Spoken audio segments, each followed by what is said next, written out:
Classic Rock 95.7 WAOR. This has been the WAOR Workforce. I'm Tommy Lee. Thank you so much for all the phone calls, by the way. I haven't answered the phone much today because I just no way I could have kept up with it.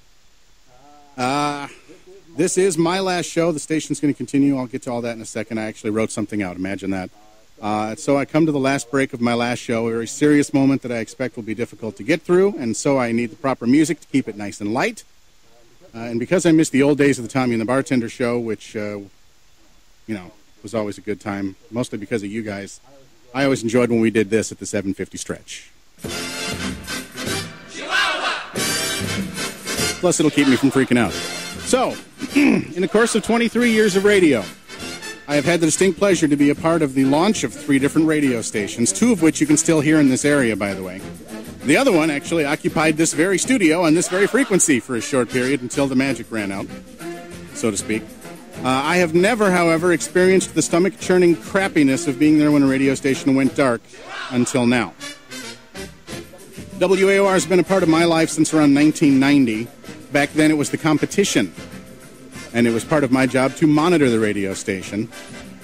And a lot of times when I did, I would think to myself, God, we are really screwed. I came to this company in 2001 and did my first show on WAOR in either 2004 or 2005. I forget which. I used to drink more. So in some way, in the 22 years that I've known about WAOR, it's been a part of my life. In the last decade, it's become something I love very much and that I have been a very passionate person about. Even after it downsized me 2 years ago, I still loved this radio station. My strange 22-year relationship with WAOR, however, pales in comparison to the time that many of you have spent with it.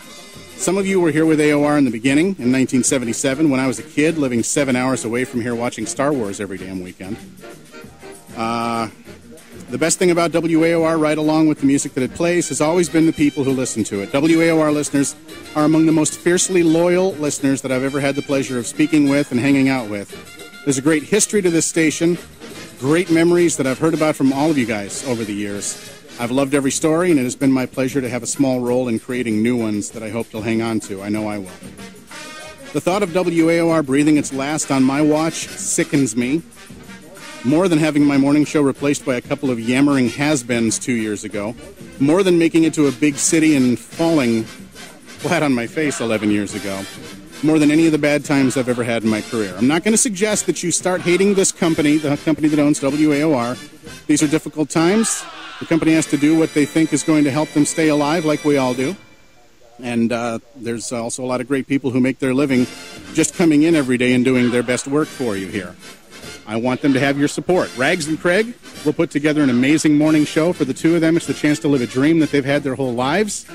I'm not here to tell you what station you should switch to if you decide to. We all go where we have to go, all of us, and I hope you'll stick around and hang out with Rags and Craig on the Fan. If anything, I think we should look on WAOR fondly and remember the reasons why it always made us happy, just like I've always done with the music that it plays.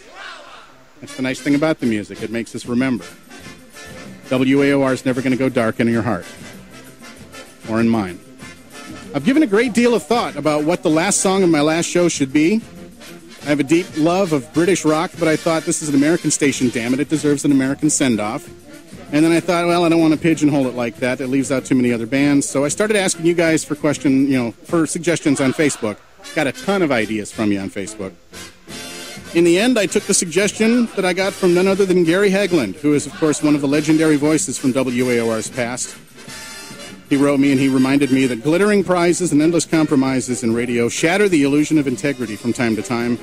In a number of ways, that's true. And for me, honestly, wouldn't you expect that the last song of my last show would be from Rush?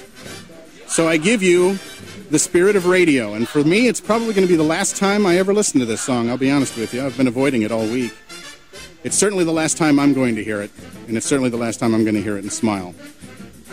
I'm Tommy Lee. This has been the WAOR Workforce.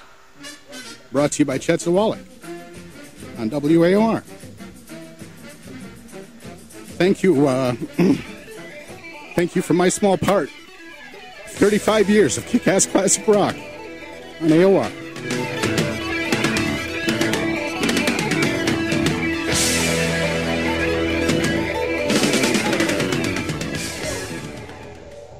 close.